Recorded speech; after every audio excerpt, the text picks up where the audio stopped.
I know many of us have been watching this live stream genocide for almost 2 years now, and I know a lot of you and a lot of people in my own immediate community say that's really difficult to be online right now on the internet or on social media seeing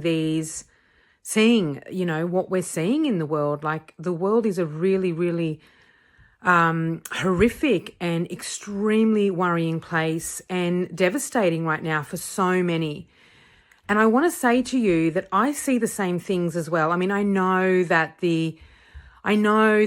our feeds can be different just based on what we're watching, and I know about the algorithm. Like, I know all about that.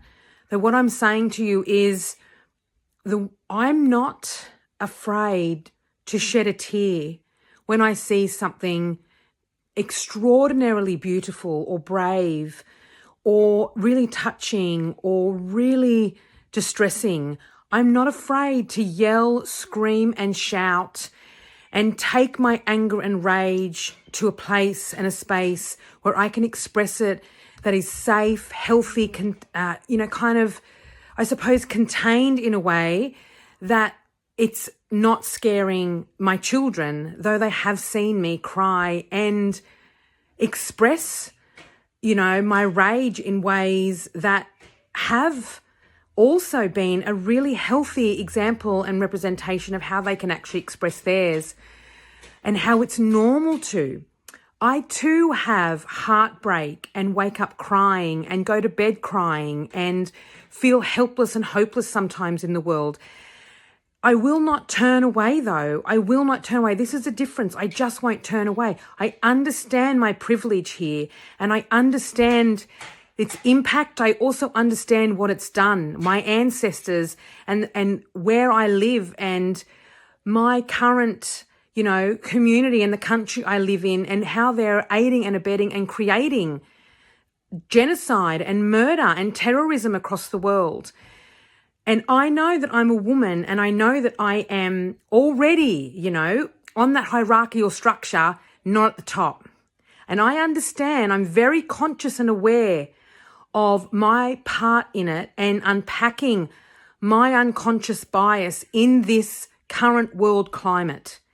And I am also able to mitigate and navigate and titrate my emotions and feelings and sensations in my body because I have the privilege and the understanding and have put importance on being able to utilize and learn and study and share and have the capacity and the safety in order to, move with those tools and practices in order to keep my system regulated, restored, and rested.